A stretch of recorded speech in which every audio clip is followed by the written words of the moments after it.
Geç durmayın. Bitti abi son. Tamam mı? Tamam. Şimdi mi anladın?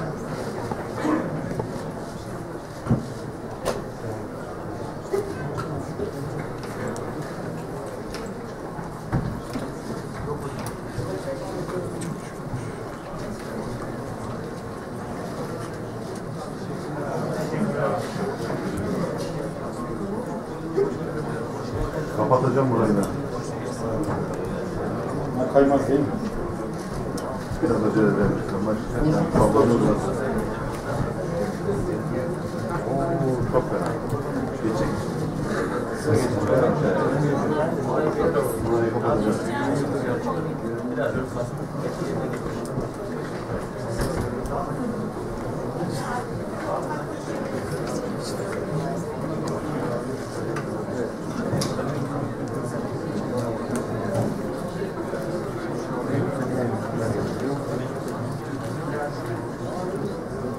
Gel abi, kapat. Buraya geçmiyor bak. Koltuk aralarına.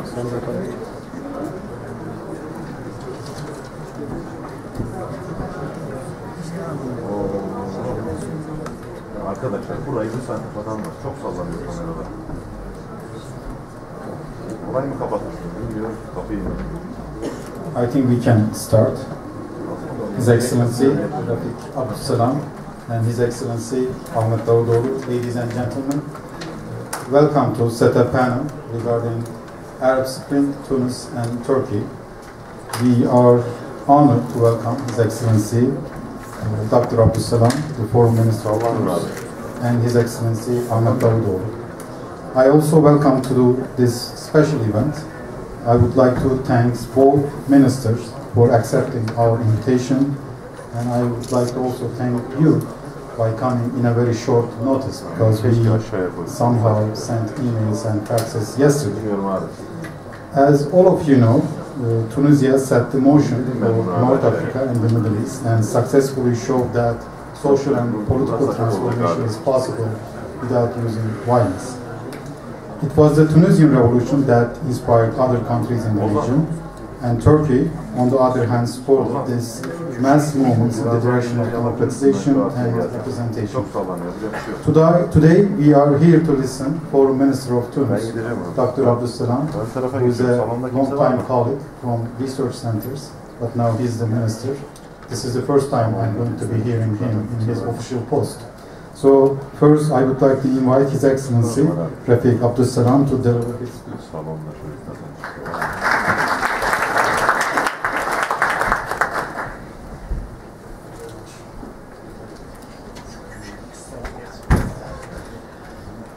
Thank you very much, Dr. Taha, for this warm welcoming here.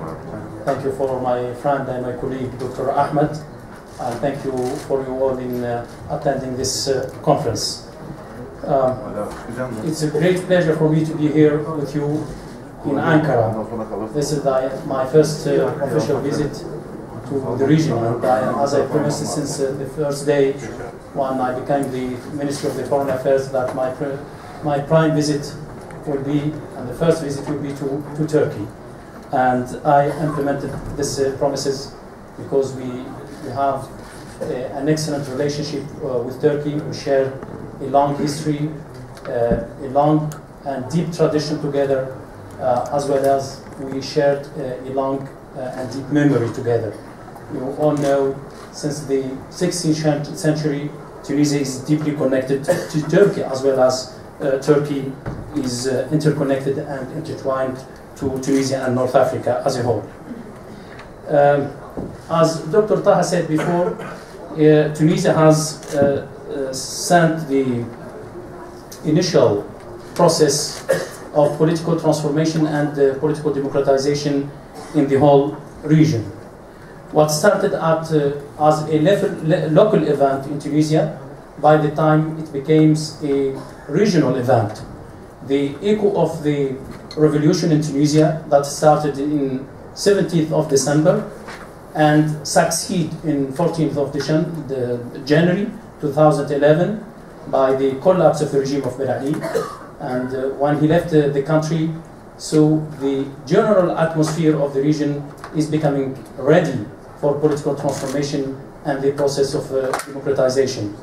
Personally, I consider the process of change has been long delayed in the region.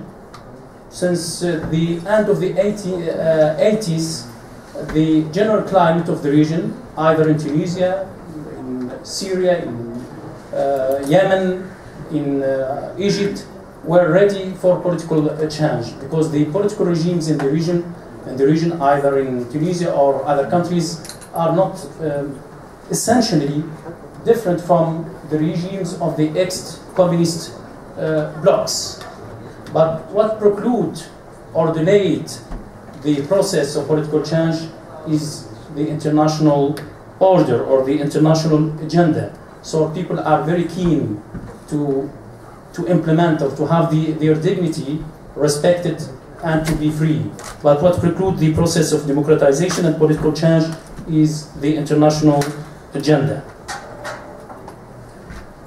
Maybe the political change in Tunisia, as well as in Egypt and other Arabic countries, is the byproduct of anger, disillusionment, political failure, as well as economic and social failure. During the last decades, mainly, the general condition in the region is based on misfunctioning of all political and social and economic structure. And the people of the region are very yearning for preserving their dignity and their freedom. And the only way they find is the revolution, since there was no way for political change, peaceful political change, and the only gate they find is to revolt against political despotism and political and economic corruption. What makes the Tunisian event regional one more than local event is that, as I said before, the socio-political conditions are roughly the same in the region, which is based on corruption, the full of dignity of the people, social and political marginalization, and the only way to reply to these conditions were the political revolution. And the message that was sent from Tunisia to other Arabic capitals is that political change is possible, and it is possible by the will of the people and by the voices of the people in the street.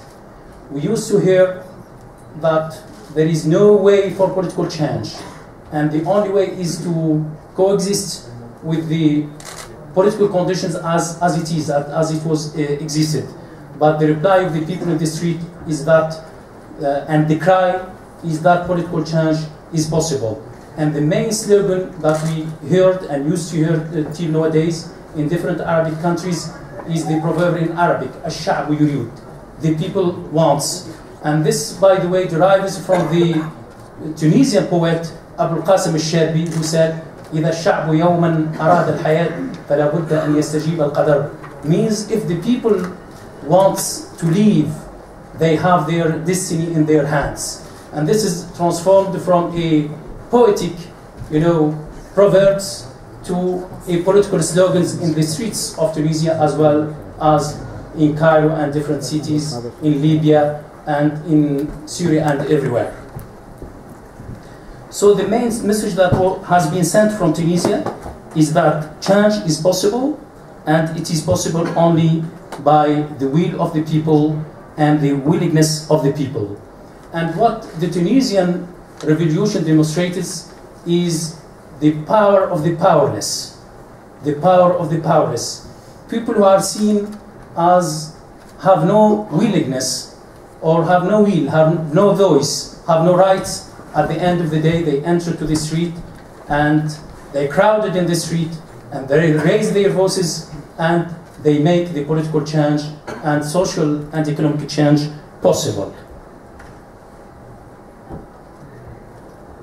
And I think the Tunisian revolution, as well as the Egyptian revolution, and after that the Libyan revolution also shatters the long postulate, the long anti-postulate that we used to read and hear from the media, from the think tanks, what is called the Arab exceptionalism, that democracy is valid in all over the world except the Arabic region. It is very normal to see this, and sometimes even Islamic exceptionalism, that Muslims cannot be Democrats, and there is no ground of reconciliation between Islam and democracy. And I think Turkey affirms before Tunisia that Islam and democracy could survive together, and there is ground of reconciliation and interconnection between Islam and democracy. And in the Tunisian revolution, we confirm that Islam, Arabism, and democracy is possible. It is possible to be Arab, Muslims, and Democrats at the same time, as Turkey has confirmed. It is possible to be Turkish, Muslim, and Democrat at the same time.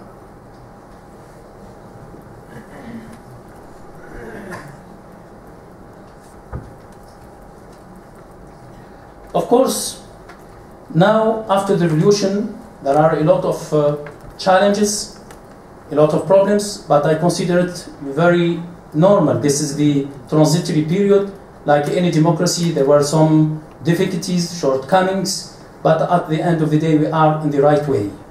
Tunisian revolution was exceptional in the sense that it was very peaceful compared to other revolutions in the region. There are some bloods, but very limited. We have injuries, roughly 800 or 850 people who are injured, but at the end of the day, the achievements is wider than any other, than the victims within this revolution. And we succeed to make the political change peaceful in, let's say, with not a heavy burden like what happens in other Arabic countries, and then thank to God and the will of our people that we make also democracy possible in our country. After 23rd of October, we have election. We had an election. It was a free election, and it's in the first time of Tunisia that the power of the ballot box was there, and people choose their members in the parliament, and then we formed a democratically chosen government in the first history of Tunisia. And then we have, this is the first democratic election within the first elected government in the modern history of Tunisia, and maybe in the first time in the Arab world. Of course, as said, there are many challenges and many difficulties, but personally I'm very optimistic since we overcome the difficult time after the revolution. Thank God that we haven't a political vacuum. Maybe after the revolution, the everyday of the people still, and the state is still functioning. The everyday of the people is not damaged. The functioning of the state was continuing, not in normal way as it was, but at the end of the day we preserve the political stability. And this is thanks to the bureaucratic tradition and the administrative tradition in Tunisia, compared to what happens, for example, in the neighboring country, in Libya, where after the collapse of the regime of Gaddafi, roughly the function of the state was, ending. And that what makes, the challenges for our Libyan neighbors very high. So, as I said before, we have a peaceful revolution, and then we succeed to build our democratic institutions. Since this is the first time of the history of modern Tunisia, we have an elected parliament, an elected government, and we have a coalition government too. Of course, I know that the coalition government has not an excellent reputation, and it is full sometimes by political polarization. But I think this experience, this model, is better for Tunisia as well as for the whole region. It's better to have a coalition government where different parties participated in it and take the burden of governance than to move from one monopoly to another. We were in Tunisia since the independence of the country in '56. The political life was monopolized by a ruling party in the era of Bourguiba and then in the era of Ben Ali.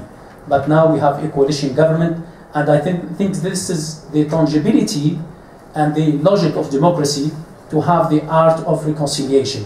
And we are learning now to make reconciliation. And there are many things to learn from the Turkish experience. I think the Turkish experience is the first experience in the region in the democratic process, and our colleagues here in Turkey were well equipped, well informed about the process of democratization, and well experienced. And we are really need to benefit from this experience. You know the exceptional case of Tunisia, we were living either in exile or in prisons. Most of my colleagues who formed this government, either they are living for a long time in exile in Europe or in other countries in the region, or they were in prisons.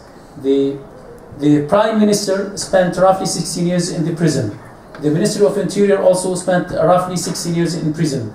And the majority of the members of the government spent the majority of their life either in prison or in exile. Personally, I spent 21st year of my life in exile. And thanks to God and the will of our people, we are coming back to our country and to beginning the process of democratization, which is, I said, the first experience and the first step in the process of democratization as a whole. What the Tunisian experience also illustrates is that the geopolitical condition of the region is deeply intertwined and interconnected. What happens in Tunisia, as I said before, find echoes in different Arabic capitals. For the simple reason, the expectations and the demands of the people are roughly the same. There is no difference between the demands of the Tunisian people as well as the demands of the Egyptian or Libyans or Syrians or any people of the region. People want to live free, they want to be represented, they want to have power in the political process and to have political institutions that represent them, not to represent the will of the ruler or of the family, as it is the case for a long time in the modern history of Tunisia as well, of the region as a whole.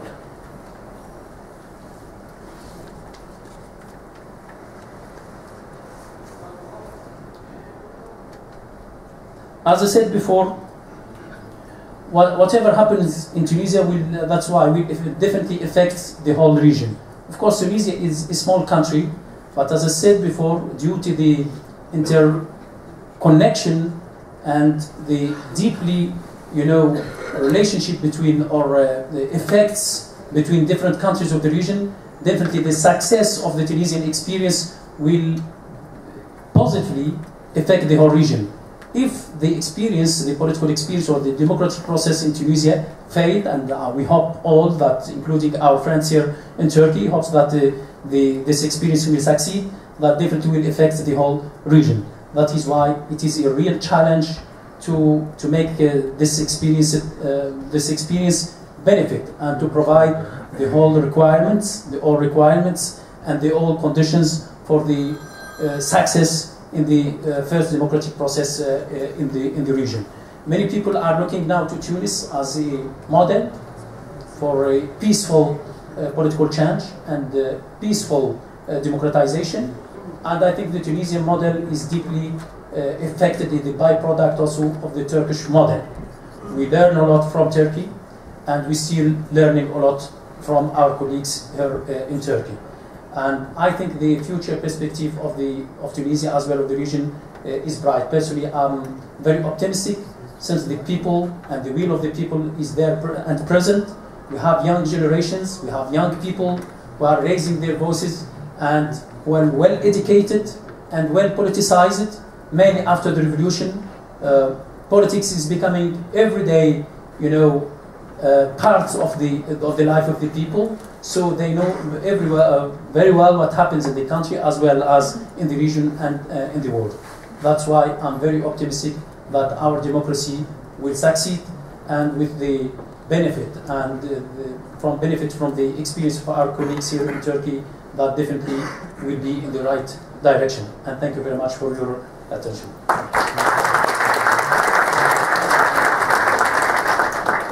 Thank you very much, Mr. Minister. I forgot to mention we will be having a QA session, and we are planning to have it by writing. On your right-hand side, you can see SETA staff.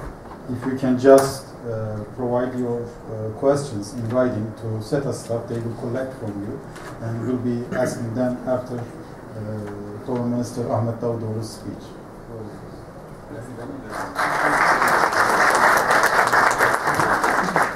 My dear colleague, friend, brother Rafik Abdussalam, Dr. Taha, dear guests. First of all, let me say welcome to my dear friend Rafik Bey, as we have spoken yesterday to each other. I think this is symbolically the most important foreign visit to Turkey this year, and it will be remembered as a symbolically one of the most important visits for coming years. Why? Because Dr. Rafik Abdussalam does not represent only Tunisian government here in Turkey. He came to Turkey in his first visit ever outside Tunisia, but he is representing the dignity of Tunisian people. He is representing the demands of the Tunisian people. He is representing all the main values for which Arab youth, Arab people have been struggling in the last 1 year. Yasmin Revolution was a starting point of a long process. We are at the beginning of this long process, and the first success story and the first step came from Tunisia. And it is not surprising for me. When I went to Tunisia in February, after Yasmin Revolution, almost after less than 3 weeks, in a meeting with the intellectuals and leaders of political groups of Tunisian people, I told them, I am not here to give you a guideline, because the grandsons of Ibn Khaldun doesn't need any guideline. Tunisia is the land of Ibn Khaldun, a master of political theory, and my master as well in my intellectual life. Tunisia is the land of Khaireddin Tunisi Pasha, a Sadr Azam, Grand Vizier of Ottoman State, and one of the most bright minds of the 19th century, which tried to combine modernity with the Islamic values. If a nation has such brains in the history, no doubt they, of course, deserve to start a new process, a new era in our region through the Yasmin Revolution. Therefore, I am welcoming Dr. Rafik as a new representative of that long tradition of Ibn Khaldun and Khaireddin Tunisi Pasha.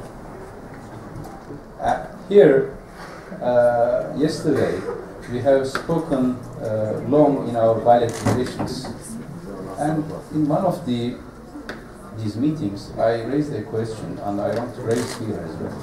What is the uniqueness of Tunisia? Why Tunisia is so important, so dear for us? The uniqueness of Tunisia is today not only political one, cultural one, economic one, and its multidimensional geographic historical background. Tunisia is the place where modernity and traditional Islamic values live together and had a very productive synthesis. Tunisia is a Mediterranean country, is an Arab country, is an African country, like Turkey as a country of multidimensional character, a European and Asian, a Middle Eastern, Balkan, Central Asian country. So I think there are few nations who can understand each other like Turks and Tunisians. Therefore, we had similar processes, and today Turkey is the main supporter of Tunisia. In the first days of the Tunisian revolution, the Yasmin revolution, we declared our clear support. We didn't even think for some time to make an assessment. Why did we support immediately? Because we were strongly believing that the Tunisian people, the demands, the aspirations of Tunisian people are right. The quality, the educational background of Tunisian people is promising, and Tunisia can make a change and a success. I think now we can make a comparison in 1 year. Tunisia made a miracle. We are grateful to Tunisian people and Tunisian youth because of this miracle, because of their struggle for their dignity. On several occasions, when I was asked what is the main motive behind the so-called Arab Spring, I always said dignity, dignity, dignity. Not poverty. Poverty could be resolved, but dignity can resolve poverty or other issues. But dignity is the main value for all human beings. And as Dr. Rafiq, my dear colleague, has mentioned, and I know him for last maybe 20 years, when he was working in Oxford Islamic Center and many other institutions as an intellectual, I always followed him closely. Many of the Tunisian leaders spent their lives today in the government, spent their lives in prisons, in exiles. But they didn't lose their hope that one day the history of Tunisia, the history of the region will be changed. And they made this miracle possible. We are grateful for this. And today, the significance of the Tunisian success is very important. It will not be a national success. It will not be the success of the existing government only. The significance of Tunisia today is important for the success in the region. Tunisia started a process and showed to the region how a change is possible. Now, the new Tunisian government will show to the region how a constructive approach, a constructive policy is possible, and a new representative government, a new understanding, philosophy of governance could be established in our region. My dear friend, again I want to say here, Turkish government, Turkish people, Turkish NGOs will be with you in this long way. We will support every attempt, initiative led by Tunisian government, every project initiated by Tunisian government, because today the success of Tunisia is the success of Turkey. We cannot afford any failure in Tunisia. Yesterday we had several meetings on different issues with different state institutions, and we have decided and signed an action plan for 2012 between Turkey and Tunisia.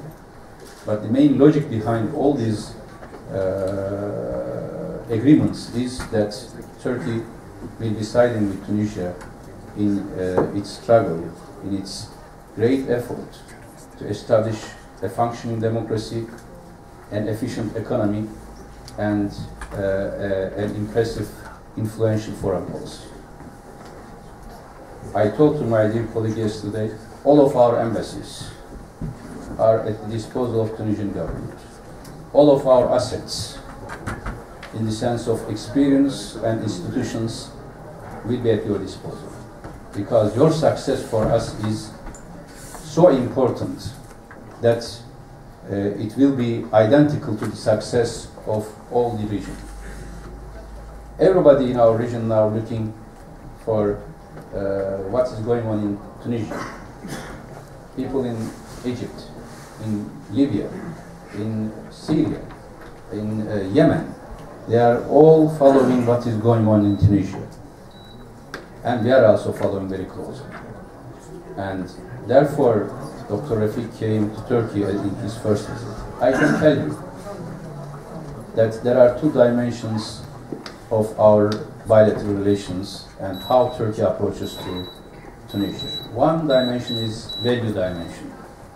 We are defending the same values in international relations.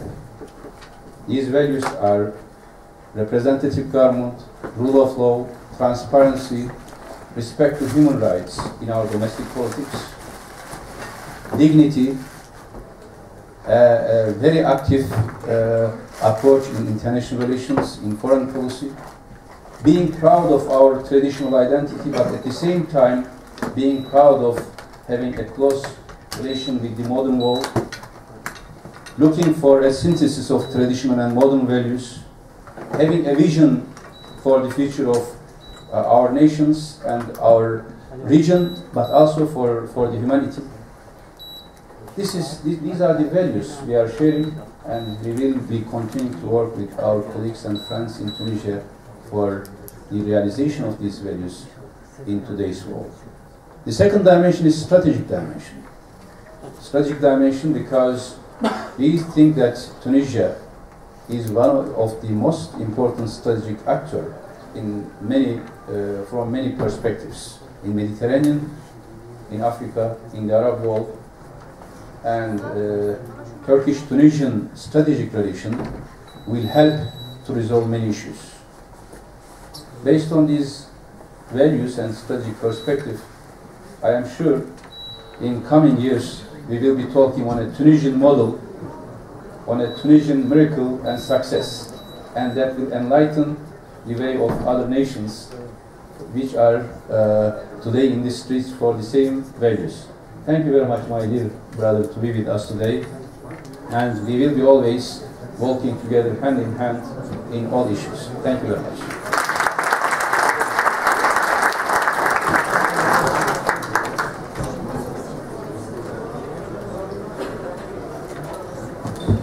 Thank you very much. I think we can start Q&A session since we started a little bit late. I hope we can ask as much as questions we can.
I think we can start. The first question, start with Dr. Abdussalam.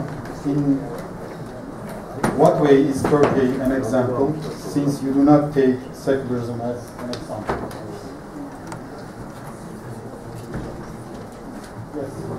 Of course, we consider Turkey as an example, since it is the first model of democratization in the Middle East region. Of course, there are different interpretations of secularity. Of course, Turkey is a secular democratic country. You understand very well that. In Tunisia, we have the first clause in the constitution. It said Tunisia is Arab Muslim country. We want to preserve our national identity, but to be Democrats at the same time. And I think the main message that sent of Turkey is the combination of between identity and democracy. Democracy within the identity of the Turkish people.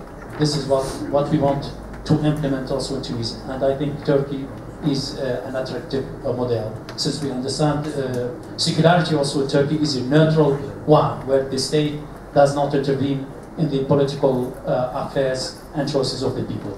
So we are very keen to combine Islam and democracy in Tunisia, and we understand very well the Turkish also experience and its historical context. Another question for Mr. Ahmet Davutoğlu, Foreign Minister. How do you think Turkey can help Tunisia practically in its democratization and political transformation fields of cooperation? I think there are three levels of cooperation between Turkey and Tunisia. One is government to government or state to state relations. Yesterday we have decided and agreed on an action plan, and all of our ministers and ministries of Tunisia will be working together. In coming months, there will be several visits to each other. Highest level, presidential, prime minister level, as well as almost all ministers, important functional ministers, will be visiting each other.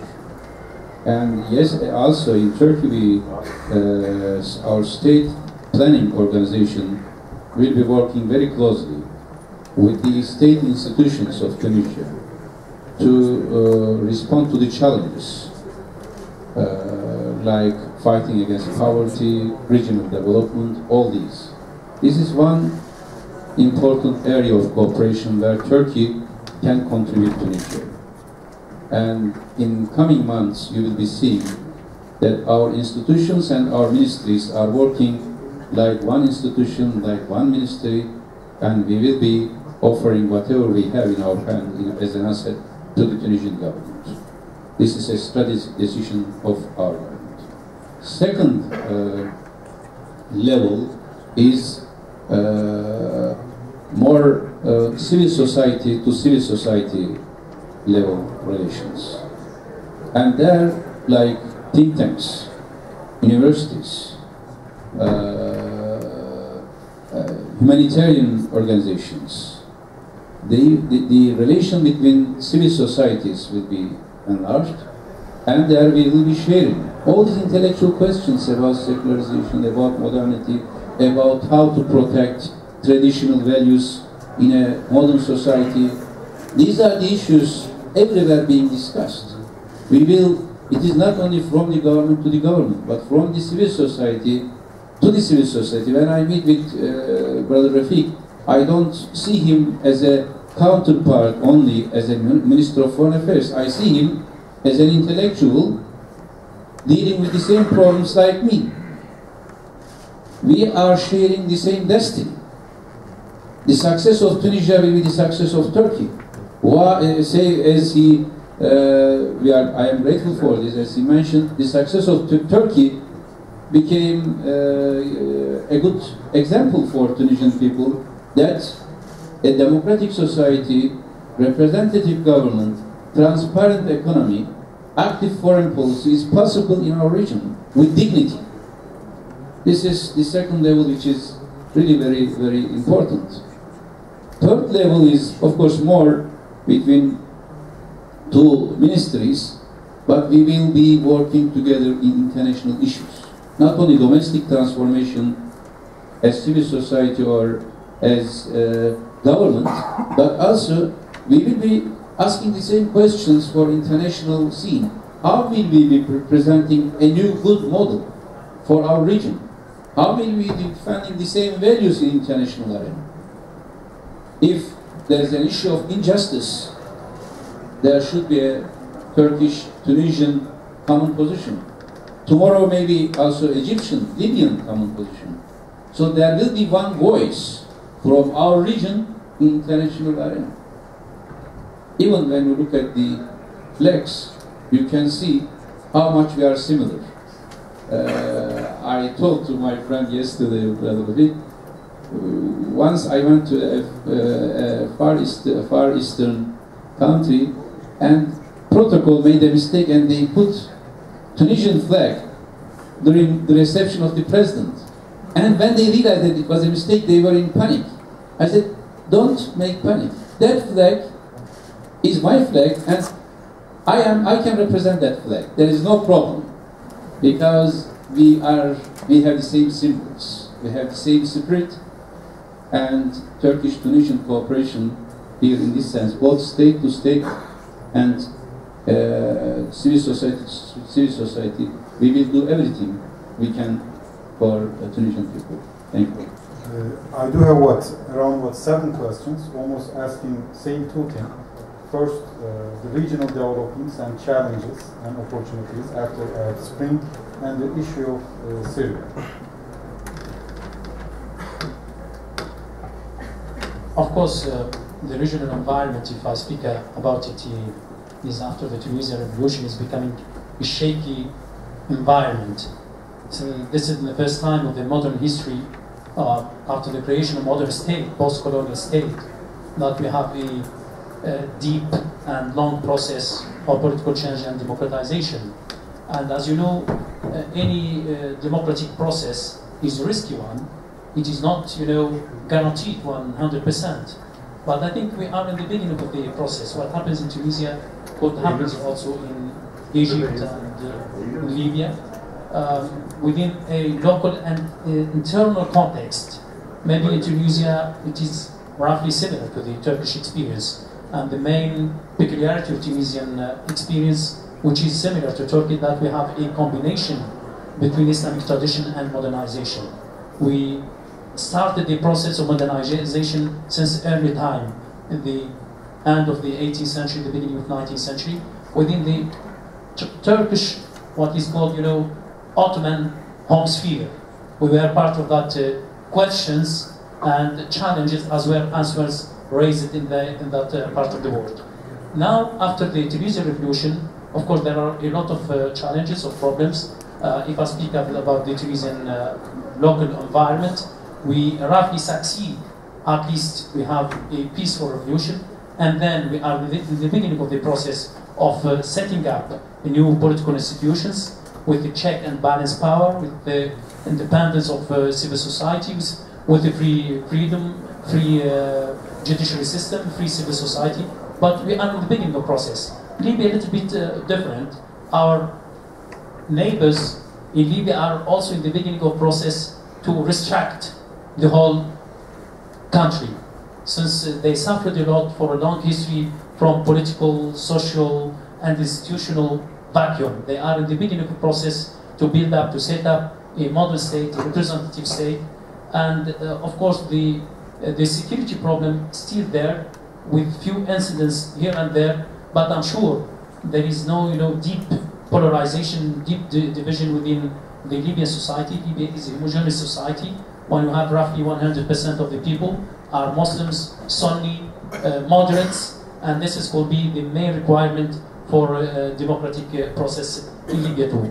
In Egypt, our colleagues and brothers in Egypt also are in the good direction. Of course, Egypt is a heavy country. It is a big country, regional power also. They have a lot of challenges, internal as well as regional one. But I think there is no escape from the process of democratization. This is also could be said about Syria. There is no escape from political reform and political democratization.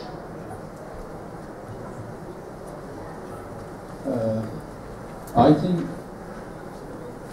now we have many difficulties, many challenges in the Arab countries through this political transformation. But still, if we compare last year January and this year January, you can see a revolutionary change, and the process is continuing. Last year, there was, these days, the Yasmin revolution was on the way but not finalized. There were demonstrations in Tahrir Square. Libyan people started to move, but there were several questions. In Morocco, a process, there was a discussion, but there was not yet declaration by the constitutional declaration by the king. So many people didn't have any idea what could be happening in next 1 year. At the end of 1 year, now we can make an assessment. I think transformation in North Africa in 1 year is a great success. Despite of all difficulties, today the elections in Tunisia and Morocco were held and new governments were formed. And especially in Tunisia, the change was so peacefully achieved that today in the government we have a coalition, a consensus of 3 political groups and opinions. This is democracy. At the end of the day, is the right of freedom of political idea and to negotiate, a culture of negotiation, a culture of compromise. You will have political freedom, and you need to develop a culture of compromise to reach a positive result for the people. And Tunisian people succeeded this. In Egypt, 3 rounds of elections were held. Despite of all the difficulties, people participated to these elections, very high rate, and we are very optimistic for the future of Egypt, despite of all the challenges. Libya was the most difficult process, much more bloody. We lost thousands of brothers and sisters, sufferings, but after the changing of the regime, the negative scenarios that there could be chaos, domestic chaos in the country, did not come true. The process is continuing. Libya, Morocco, Tunisia, Egypt, I think these people succeed a lot. The second group of our countries, more Gulf countries, of course there, stability continues, but at the same time in Bahrain, there was an investigation commission, and there is a process, and the discussion is continuing. I am sure there will be several more positive steps being taken. In Yemen also there is a change. The most critical zone is the zone from Iraq, Syria and Lebanon. They are facing several difficulties now. Iraq had great advantages because Iraq was the first country which succeeded free and fair election in the Arab world before. But unfortunately the domestic discussions, several tensions, continuation of the terrorist attacks, and the weakness of the culture of compromise created certain problems in Iraq, but we will be showing solidarity, and we hope that they will be succeeding. In Syria, the challenging question for all of us. The advantage of Syria last year was, after all these experiences, they have observed several positive and negative consequences of a change. And in Syria, because of their foreign policy against Israel, the legitimacy of the government was much higher than the Mubarak era of Egypt. There was a much younger leader, but unfortunately, Syrian regime did not use all these assets in positive way, did not learn correct lessons from the experiences in Tunisia, Libya, Egypt. And I call this always illusion of autocrats. They thought that in 1 week, in 1 month, in 2 months, they can control, they can oppress all these demands. Then they can make some controlled reforms in a superficial way. If there was a rational approach from Syrian government, Syrian leadership, and if they declared last year in March, in April, even in July, that they will respect to the demands of the people and they are ready to go to election, today we would have another Syria. As Turkey, we did our best. In fact, we did everything to share our views, our experiences, and in order to have such a roadmap for Syria. But they opted for another way, and today all of us, we are really very, very disappointed and sorry because of all these losses of civilians, brothers and sisters in Syria. The Arab League initiative was another chance, but until now this chance has not been used properly by the Syrian regime. We will be following very closely. But history is flowing and nobody can resist against the flow of history. nobody can stop a process which has already started. And I am sure one day Syrian people will be electing their own government, parliament, based on their free choice. Thank you. I think as a setup, we do reserve a right to ask at least one question. I will use that. There's always a debate about that Turkey is somehow affecting the region, but there is also an issue that Arab Spring transformation in the North Africa and the Middle East is also affecting Turkey. So if we go with the first part with Dr. Abdussalam, how do you think Turkey is affecting this region in the sense of many issues? For example, constitutional change, constitutional amendment is one of the top issues in the region, from Tunis to Turkey, Turkey to Iraq, Iraq to Egypt. It's at the top of the agenda. How do you think Turkey is affecting, or is it possible to affect? And I would like to ask for Minister Ahmet Davutoğlu, there is also a transformation within Turkey after this intensive interaction with the region. How do you think Turkish state, bureaucracy, civil society, universities, media is affected by Arab transformation? I think Turkey is part of this process since roughly maybe more than 10 years. Most of the people in the region are looking to Istanbul and Ankara as a model. And as I said before, the geopolitical conditions of the region are deeply intertwined and interconnected. So people are, mostly saying, if the history of success is there in Turkey, why it doesn't happen in Tunisia, in Egypt, and all parts of the Middle East region? So I think since early time, Turkey affected the political process and political transformation of the region by producing a new and successful model, political as well as economic. We know that Turkey now is in the 16th in the rank, international rank, and it is moving very quickly to have more economic and economical and political achievements. So this is really attracted the minds and the hearts of the people. So if this success is possible in Turkey, why it is not possible in other parts of the region? This is the first element.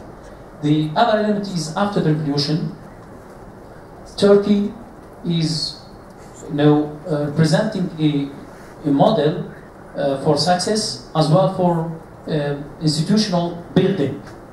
The democracy of Turkey, to build a new civil society, to check and balance power, to have independent judiciary system, to have a civil government which is representing the will of the people. This is represented a real model and attractive model for the whole region. The other element, as I think, is Turkey is becoming an active player within the advancement of the region, not only in the neighboring countries, but including the Middle East as a whole and North Africa, or what is called the Muslim world. Of course, Turkey is an emerging power, economic and political power, and I think it is for the interests of the Turkey as well of the people of the region to see Turkey playing a crucial role in the institutional building process as well as in the economic development. Now we are in Tunisia very keen to learn from our colleagues here in Ankara in different fields and different domains, in social and economic development, in institutional buildings, in industry. And I think this is for the interests of the region as well as of Turkey. And we are very keen to have a partnership, not only in Tunisia, but a regional partnership. Turkey is very crucial for us to have an excellent presence and active presence in the region, as well as Tunisia is very important for Tunisia, as well as for North Africa and for the whole Africa. So we are very keen to have a successful partnership with our colleagues here in Turkey. An excellent question. First of all, this is not just how Arab society is being influenced by Turkey, or by Turkish society being influenced by Arab societies or by the region. I think it is difficult to separate the destiny of us We have the same destiny. We have the same historical background and the same future challenges.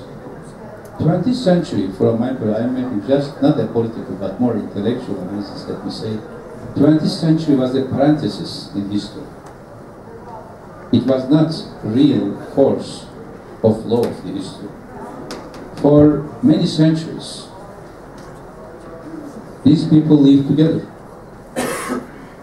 I will give you, just since I gave the example of Ibn Khaldun, let me give you another example.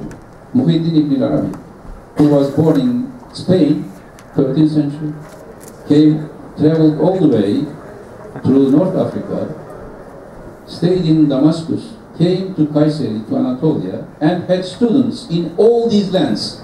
This is 13th century. And there was no internet, there was no plane, there was no car, forget train or this. How there was such a close interaction, interconnection between someone who was born in Andalusia and someone who was born in Anatolia. And I always told to my students when I was academician, I feel very guilty because I didn't have enough number of students in this modern time like Muhyiddin Arabi or Ibn Khaldun, who had students everywhere. This is the question. Why there was such a distance? Or I gave the example of Khairettin Tunusi Pasha, who was born in Tunisia, a Tunisian, and became Grand Vizier, Sadr Azam, during Abdul Hamid time, and he wrote books who influenced Tunisian Arab intellectuals as well as us. When I read and studied the life of Khairettin Tunusi Pasha, it was one of the interesting examples how you connect theory and practice. Theory of reformation, practice of adaptation to the international environment. So 20th century was a parenthesis, which was not natural. This parenthesis was created by colonialism and by Cold War. Now colonialism and Cold War has ended. The natural flow of history starts again. In this natural flow of history, we will not be asking how Turkey is influencing Middle East or how Middle East is influencing Turkey. We will be saying we have the same destiny, we will be influencing each other. The same is true for Balkans after the collapse of Soviet Union or Central Asia. Now, whenever these Cold War structures are fading, the natural forces of history will be coming up. Those who are resisting against Yasmin revolution in Tunisia, or in Egypt, or now in Syria, in fact they are trying to protect these Cold War structures which are putting distance between societies. In an era of intellectual freedom, we will be influencing each other. In an era of political dialogue, economic interdependency, we will be affecting each other. This is something very natural, and Arab Spring has affected the mind of Turkish people as well, and we realized, at least some sectors of our society realized, how this intellectual and political mutual interdependence, interconnection is natural today and has been visible in a very short period of time. I was really admired and shocked in positive sense when our Prime Minister was received in Benghazi, Misrata, Tajura, Trablus with thousands of Turkish flags after 100 years of Trablusgarp War, when we had to leave because of colonial attack. Now, the old psychological affinity, the old cultural memory, all are coming back in a positive way of cooperation. We don't have any agenda of domination or agenda of one-sided influence, but we will be influencing each other and we will be shaping our history together, and that history will be a history of dignity and respect. Let me add something here. Yes. You know, to continue the idea of my dear friend Dr. Ahmed, you know, to confirm, you know, the intellectual unity of the region. When the process of modernization started here in Turkey, Istanbul, it has its echoes since the end of the 18th century, maybe the beginning of the 19th century. In different capitals of the region, you find the same questions and the same answers, the same approaches in either in Damascus, in Cairo, in Tunis, and Beirut, and everywhere. So we are living in a united intellectual and moral hemisphere. And even nowadays, what is produced in Turkey is learned in different Arabic countries with some translation. And what is produced in other Arabic countries, most is read and maybe translated here in Turkey. And I want to give you one example. The defense strategy of Dr. Ahmed, it is produced here and learned here in Turkey, but is well influenced in the region. It is widely read in Cairo, in Tunis, in Rabat, and everywhere. This represents the intellectual unity of the region. I would like to thank you very much, especially this rich and lively debate at the end of the session. Thank you very much for participating. It's actually really honored to have you. I want to thank you for this invitation, and we are very keen to Tunisia to benefit from this experience and to have such a think tank, you know, successful.